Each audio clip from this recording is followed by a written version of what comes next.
We are live here tonight or today with Andy Shea, the Lexington legend. This is episode 15 in our series Going to Bat with Team Irie. You can keep an eye on our schedule through the day. Each day we have different guests on here. And also with our events that will be coming up.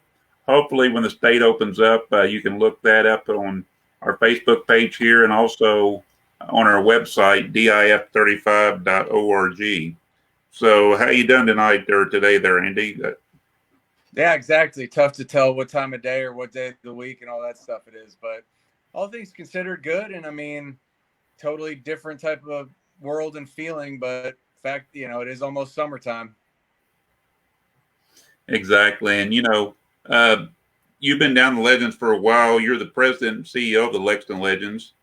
However, you had to work your way up to that position. Could you tell us a little bit about how you got where you are now?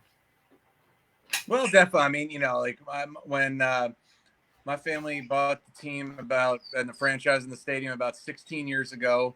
So when I first moved here, my first 2 years, I was a season ticket sales representative and worked in the parking lot during the season. So, um, it was funny at the time. I was like, what the heck am I doing 650 miles away from anyone I know and this, that, and the other thing. But now I wouldn't trade those experiences for the world. You know, I met so many people, had so many experiences, saw such a different side of baseball, of just our company, of the business, of high school baseball, of, everything in between. Um, so I did that for 2 years. I was assistant GM for my third year. Then I was the general manager for the next 4 years, and I've been president ever since, which is pretty weird that this would be the ninth season of being the president, but it flies by. Yeah, I know. Your family has had the business here, the Legends, for a few years. Now, how long's the Legends been in existence, and what made your family decide to kind of buy that franchise a few years ago? Well, so the Legends first opened in 2001, so this would be the 20th anniversary season. Um, we got involved again. It was right about, it's funny thinking in baseball terms. This would be the 16th season. It would technically be like the 15th calendar year. Um, but it was just, everything about the stadium, everything about the community, the market, having such a great sports town. I think that's really what attracted my family to in the first place, and what's kept us here for this long. I mean, this is home now. This is, where my family is, and this is what I consider home. You came from Philadelphia and you moved down here from Kentucky. I guess that would be kind of a culture change or culture shock. I don't know. Yeah, the thing that's funny is that I mean, maybe I just the time of my life when I moved here. I mean, I moved here 8 months after I graduated college, so it was almost, being especially that age in Lexington when you're, around the university age, it was almost it almost turned into a feeling of an extension on college. Yeah, you played baseball also for Boston College, didn't you? I did. I played my first 2 years. I tore my labrum and rotator cuff. So the playing days were done. And, it was really about then when I was thinking, okay, if I can't play in baseball, working in baseball would be fantastic. Yeah, and uh, you all used to be like affiliate of the Houston Astros, and then you all changed to the Kansas City Royals. What caused that change? What was behind that? Well, so I mean, yeah. So again, this would be the 20th year of the Legend. So the first 12 was an affiliate of the Houston Astros, and then this would be the eighth with the Kansas City Royals. And going back in time, 8 years ago or so, it was it was probably just time for a change. And my family had, and I had very limited, but some, but we had dealings when we used to own the AAA Royals team out in Omaha, Nebraska. Um, so, from what I kind of knew, or from what I anecdotally knew, or knew from friends type thing, the move was just right. And it really has. It's been fantastic, both on and off the field. I mean, I consider them friends. I really like working with them on the professional and business side. And then, of course, the last 2 years, we've won our league championship. So we've had a lot of success on, as hokey as it is, it's true. We've had success on and off the field. Yeah, I was going to ask you about that too, about the SAL, the championship. I know you won that for the last 2 years, and I was going to mention that. And also, this year, do we even know if there will be a minor league season? You know, the short answer is we do not know. I mean, we're still, waiting to see what happens. I mean, it really all stems from, as it does every other year, but stems from Major League Baseball. So, I mean, that whether they play and how that looks and so forth and so on, that's really, in a sense, the first domino that'll fall. And then we'll have, I don't know how long after, but, I think that'll provide some clarity as to what goes on for our season and all of minor league baseball. And Major League Baseball, talking about them, they have been discussing, you know, um, reorganizing, maybe getting rid of 42 minor league baseball teams. And I know the Legends name has been thrown around. Is there any possibility we can, or anybody can do anything to keep that from happening? Because we don't want to get rid of the Legends. Well, I appreciate that. And I mean, I think that, um, any type of social media or letter of support is always welcome and cherished and appreciated.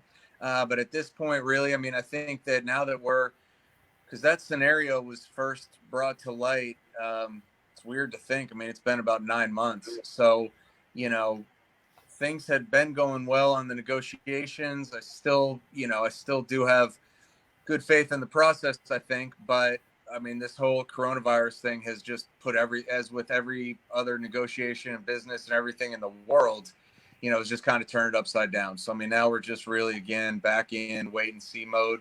And hopefully, I think no matter what, I mean, we'll have baseball here and we'll be playing and we'll have professional sports and everything else that we do for the community. I guess it'll just depend, on what that literally looks like.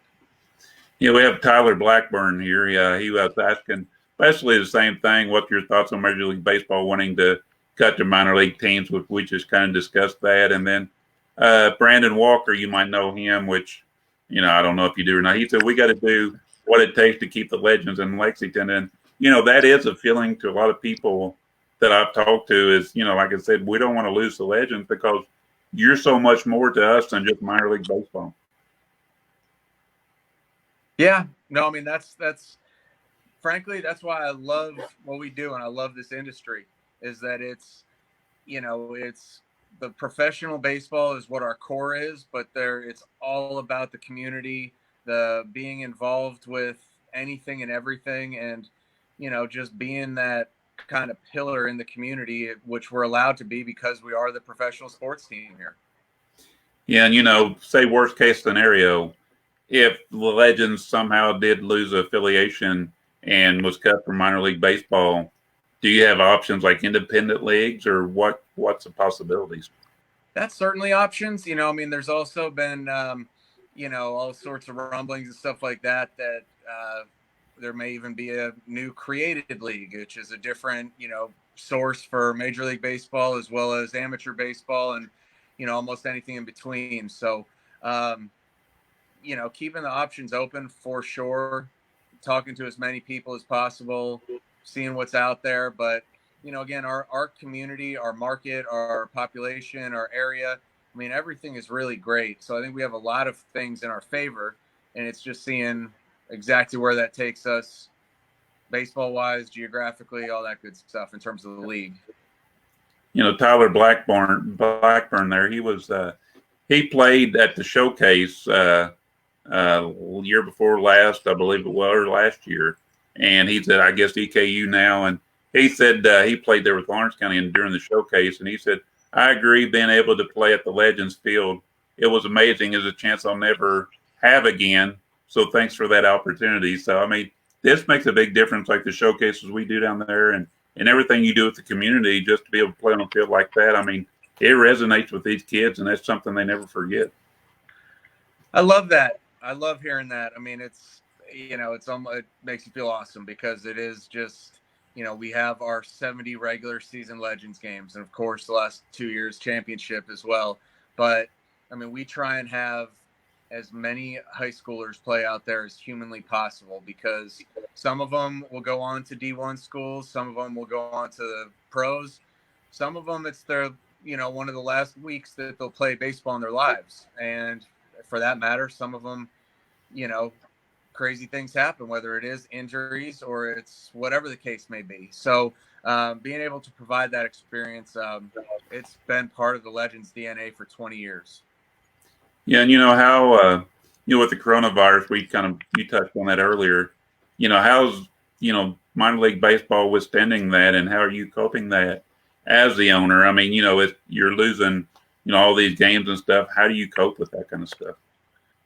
It's tough, and it's trying to navigate it day by day, and just because if we lose the minor league baseball season, then it just comes down to what we can or cannot do at the facility. And it's such a unique stadium that, as you see certain places reopening or allowed to reopen or whatever the case may be,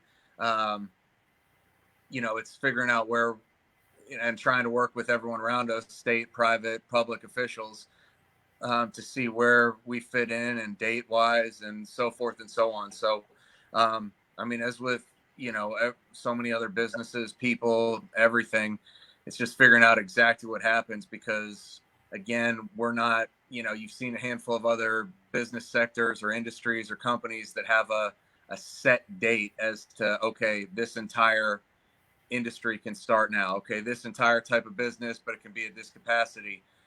We're such a unique facility and operation that it's taken a little extra, I think, navigating to really figure out where that takes us.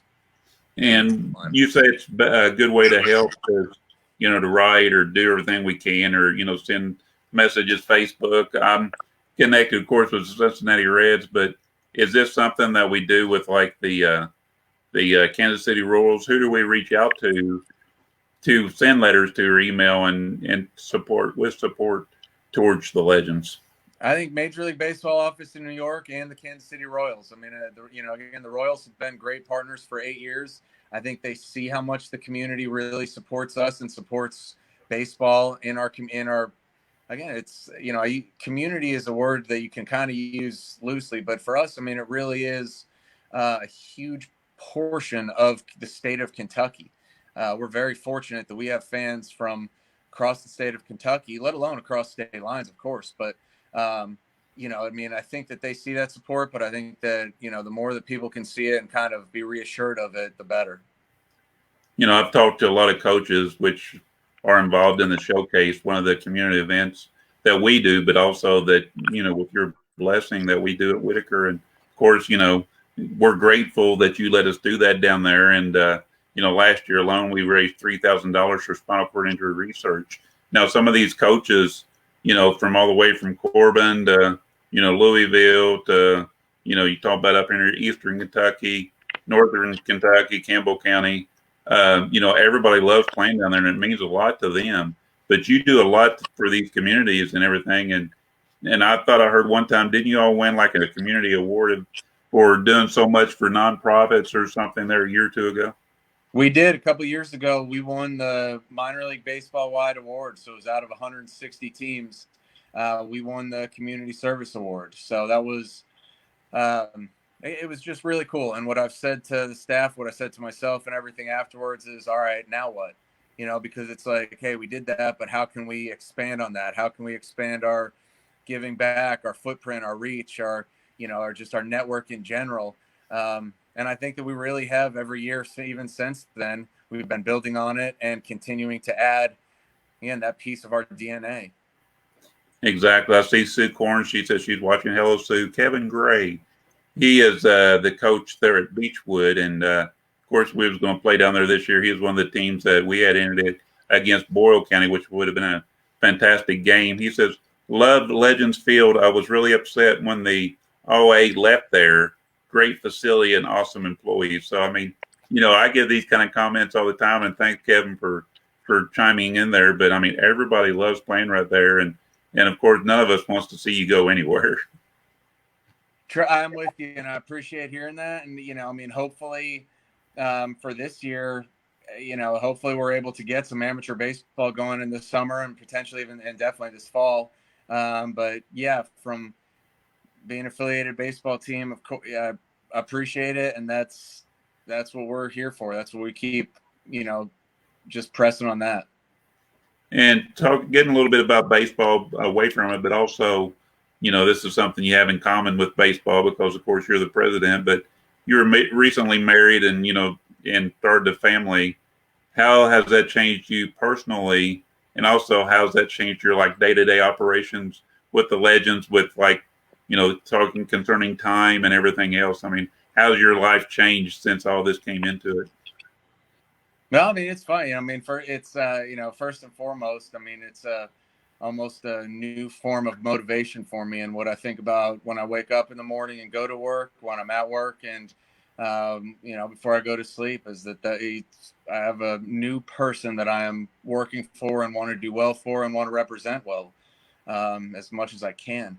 Um, and then on the literal part, I mean, it's kind of funny when looking around the ballpark, thinking more of a dad of a almost 2-year-old now. Um, when you start seeing whether it's baby changing stations or our kids area or what's on our food menu, and then the biggest one, of course, is what's in our retail store. I mean, thinking about it from a dad of a infant, now toddler perspective, versus the first 13, 14 years that I was at the Legends, you know, completely different. And then, of course, I talk about my perspective, but then, of course, with my wife, I mean, she had so much perspective as the the woman of our household and being a mom, and again, it's so much more than the clothes in the store, but that's a huge piece of it. And again, just how we really kind of maintain and operate the facility. Yeah, and everybody loves playing there, like I said, and you've had a lot of great players come through there that went on to the major league levels. Is there some notable ones that you can kind of throw out there that's played at Whitaker, just so people know, kind of like they're there now. We didn't realize they were legends at one time, but can you throw some names out there of notable ones? Absolutely. So two of the ones that really come to mind, especially as um, because as the Major League Baseball plan that would cut teams, of course, also with that cuts players. So um, two of the guys that were on our 2010 team, JD Martinez and Jose Altuve, I mean, they both have very, very interesting and unique stories of how they first entered pro ball. With Altuve, I mean, he had to, as the story goes at least, go back to the to the tryout that was being held in where he was to make sure that he was able to actually try out. With JD, he was a 20th rounder, which depending on which way the MLB draft goes, there may or may not be 20 rounds. And if there is 20, it doesn't necessarily mean that they're going to look at the draftees the exact same way. So with JD and Altuve both on our 2010 team, that's really cool to think back, because when they first got to us, I've got to look this up. I'd be curious to see if they were on any prospect rankings or radars. When they left, they sure as heck were. Especially, I mean, JD was, of the 19 years that the Legends have been here, JD was the one South Atlantic League MVP that we've had. I mean, he was just phenomenal. Hunter Pence, if he would have played for us longer, he definitely would have been the MVP. He really only played for us for about half a year, but Hunter and Ben Zobrist were both on the 2005 Legends team, which was my first season here, so I remember that team fondly, and remember them both great because they were. Hunter was a second rounder, I believe. Ben was a sixth, but Ben was actually old for our league. He was like 23, so I mean he was, in a different scenario, but they were both really good, great guys, and have gone on to have, I mean, they're both still playing. I mean, they both have had great, great, fun, successful MLB careers. I was talking to Tom Posey the other day. He's a scout for the Cubs, and he was talking about, once you get rid of some of these minor league baseball teams, there's a lot of guys that will never make it to the big leagues because some of these guys that, if you're cutting that many the players, playing that many teams, some of these guys will never have a chance. They'll never get to be looked at. And, they say the colleges, they're going to stay with the colleges a little longer. Maybe some of the college teams will be a little stronger. But, still, a lot of these guys are going to miss out on going to the MLB just because they don't have a minor league system to go to. Yeah, I mean everything from high school baseball on up would change drastically with the new draft, with the new minor league baseball system, and everything that goes on beyond that. Because um, by condensing it down, that just changes everything. It changes things for juniors in high school. It big time changes things for seniors in high school, and then it of course changes things for the guys in college and if and when they go pro. So it would be a drastic, very dramatic change for all of baseball. Yeah, and a lot of us don't want to see that going on. I see Uncle Jesse just came in. Said, "Hi guys, big fan." I don't know if you know Uncle Jesse or not, and we've got John Hoder. He's on here tonight. We've got different people. Brandon's talking about. I never forget watching Roger Clemens play in Lexington. I know that was a big thing down there at that time. It was, and it's funny. I mean, like sometimes I'll joke and say, "Yeah, the best former legend is a guy who won 7 Cy Youngs." Um, I mean, I guess he is technically a former legend. He suited up, and it was in the box score and everything, and that was a memory of a lifetime. That was only my second season with the Legends, but kind of remember it like it was yesterday. And the thing is that some people realize, some people may not, but I mean, he was coming to Lexington a good amount that 2006 season and the 2007 season when his son Kobe was playing for us for the better part of both of those years. And I mean, Roger was one of the best people that I've met in baseball. He was so nice. He was just fun. That guy signed, just even that I saw, must have signed literally thousands of autographs. I mean, he was just signing, saying hi to everyone. He was walking around the stadium. I mean, he was, and then with the players, he was so awesome. I mean, everything from buying them dinner to teaching them, genuinely life skills and becoming a professional on that side. And then, of course, by all means, the baseball side as well. Yeah, you've had a lot of great experiences down there with different people and just a lot of great things. Even Jesse, he said he's a longtime listener, first time comment from New Jersey. I don't know. I think he's in The New Jersey Jersey. guy. Yeah, New Jersey guy's in his home state right now, New Jersey, Jersey boy there. But also we've been talking about the alumni games, and I know we've talked to you something about that. And Kevin Gray here, the Beechwood coach, he said I'm working on an alumni squad. Love that you guys are doing that. Great idea. Which, of course, I've got like 13 teams already interested in it, alumni games, and we may have to do that a couple weekends, couple Saturdays, in which it won't be KHSAA, so we can do it on Saturdays, Sundays, or whatever, so we don't have to worry about the KHSA when it comes to that. But it's just a matter of time of when the state will allow that to happen. And I know we're looking at maybe August, September, October, but that's everybody loves it. Chris Lawson, the J Town coach, came up with that idea, and you all have embraced it. And a lot of these guys are really looking forward to doing that.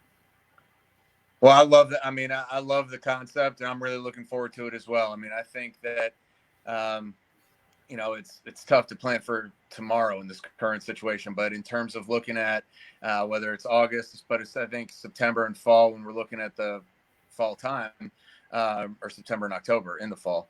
Yeah. I think trying to stay as optimistic and as positive as possible, and especially for an event like that, which would be so awesome and be able to reach so many communities and people. I mean, I think it would be just a win-win for everyone. And again, I am optimistic that come September and October, especially, that we'll be good to go and have a heck of a lot of fun too.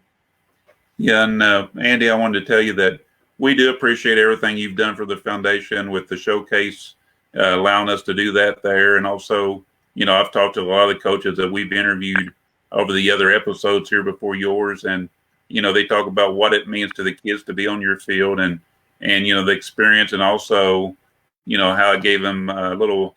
They felt an edge maybe when it came to going to the state tournament and different things there, but we do really appreciate the foundation does everything you've done for us, and we couldn't be any happier to have this relationship with you. Being that you're on the board helps, but I mean, we wouldn't want you there if you wasn't the type of guy that you are, and we do appreciate everything that you've done for us. Well, the feelings are absolutely mutual. I mean, love working with you guys, love having the teams at the ballpark.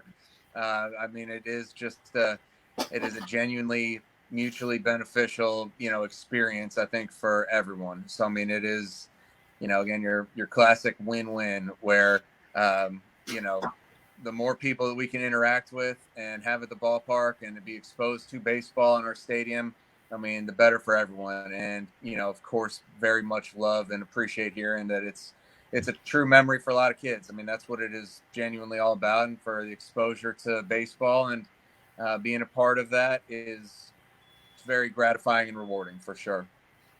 Yes, and we really do appreciate it. And here's a little bit of the last thing we're going to do here. I know, you're on you'll probably have to get home here pretty soon before you get in the doghouse. So we won't keep you too long, but Too we late. kind of, Yeah. yeah, we're going to ask you a few questions here. And I was watching the Cincinnati Reds the other day. We was doing a Zoom thing, and I got to sit in on it. And they was asking Joey Votto some of these questions. So I thought, I want to ask Andy Shea tonight. He's Kentucky's Joey Votto. So um, here we go with the first question. What was your first car? My first what? Car? First car was a little Ford Escort. Well, that's Black. not too bad because Joey Votto's first car, he said, was a green Plymouth Sundance. So, Oh, all right. I can see that. yep, exactly. And who was your favorite baseball player growing up? Uh, I'd say it was Lenny Dykstra and Mike Piazza. Uh, love Nails, love Dykstra. I actually played in high school and grown up with his stepson. So when Lenny complimented me when I was in high school, it was one of the best baseball compliments I received. And Piazza's from our area or from where I grew up, and I played catcher, so I loved watching him too. Oh, I see your wife is on here. She's already getting on us, which I know you probably can't see the comments. She says, do not encourage him. Oh, great. I cannot see, but I guess that's a good thing. Yeah, exactly. And Brandon Walker wanted to know if the Escort was a ZX2. uh, it was. That guy's a genius. That Brandon, he's more than just a good hairpiece.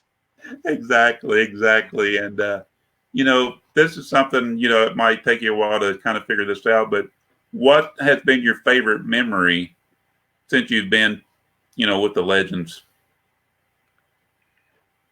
So I mean, we've actually, I mean, because it probably goes hand in hand. It's top of mind. I think we pretty much touched on a couple of them. I mean, I still remember, and I mean, heck, we have jerseys that the team wore the first time that my son came to a Legends game. Ironically, it was our superheroes game, or like, so the team was wearing like superhero uniforms and all that, and that was just the coolest feeling. Because I had worked for the Legends for 13 years before that. So I mean, talk about after being at in a sense, the same office in the same place for that long, having such a monumentally different experience there. So that was really pretty amazing. The Clemens game in '06 will be another memory of a lifetime. Having the place completely packed with everyone beyond happy and really, kind of just taking the pictures, knowing of how unique of a situation that was. And then when we won the championship last year, I mean, talk about a funny little, like, almost spoiled baseball situation of, oh, I like this championship better than the other championship. But in 2019, winning it at home was really, really special. And then especially on a walk-off grand slam. I mean, that's stuff that, like, you kind of just, it really is like storybook movie type stuff in extra innings. I mean, just the whole situation about it was just, you kind of remember it, again, like it was yesterday. Exactly. I was just thinking about your wife there. The first time I met her, it was either your birthday or something, and I brought you some spring water, and I'm surprised she even comments on anything that have anything to do with them. Yeah. Well, And, she appreciated it, definitely. and then Uncle Jesse, which I brought him some spring water one time, and he hasn't been right since. But what is your favorite Uncle Jesse story? Can you give us an Uncle Jesse story?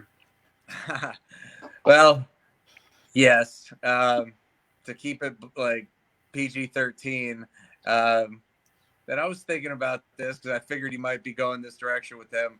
I'll say when he told me that it was official that him and Emma were dating, because I don't know if I've ever seen the guy happier. So I thought that was pretty cool, and I think just pretty special. So I mean, I'll go with that one for here. There you go. Which everybody knows Jesse as Uncle Jesse. Which of course I told all the showcase teams, the coaches when they come in down there. If you need to talk to anybody, just ask for Uncle Jesse. So I mean, when we say Uncle Jesse, everybody knows him. But one more thing before I let you go. Our mutual friend, my nephew, is Brandon Walker, of course, and that's how we got acquainted. And I know you've known Brandon for quite a few years now. Is there any edited stories we can tell on Brandon on here? No, I don't think there's a chance of getting that under a PG-13, but I don't know. I think my favorite part is just when he just walks around the stadium randomly talking to people about random stories, and they have no clue what he's talking about or who he is, but he just goes along with it. So I just like just standing next to it, just kind of witnessing. And you've got some of your people on here. You've got Colin Dodd on here. He said, so dang cute. I don't know if he's talking about me or you. Well, who he's talking about so dang cute, unless he's talking about one of the comments. But Brandon said that he had an ZX2 too, and his was gray. And Michael Allison says ZX2 for life. So he's got all these guys on here. I appreciate the first car support, and I can guarantee that Colin was talking to you about being so cute. So that's the way that I know Colin. That's him. Yeah, you never know. He's from California anyway. But you got California and New Jersey down there. But yeah, Andy, thanks for being on here today. And if there's anything we can do as a community to support you, we'll encourage people to email, MLB, Kansas City Royals, and we want to keep you around as long as possible. We appreciate everything you do. And, just know that we're here to help you any way possible. Well, I really appreciate that, Dave. And thank you. And we'll talk to you guys soon. And very much looking forward to when we're able to be back at the ballpark. All right. Stay in touch. Thanks, Andy. Absolutely. See ya. All right. Bye-bye.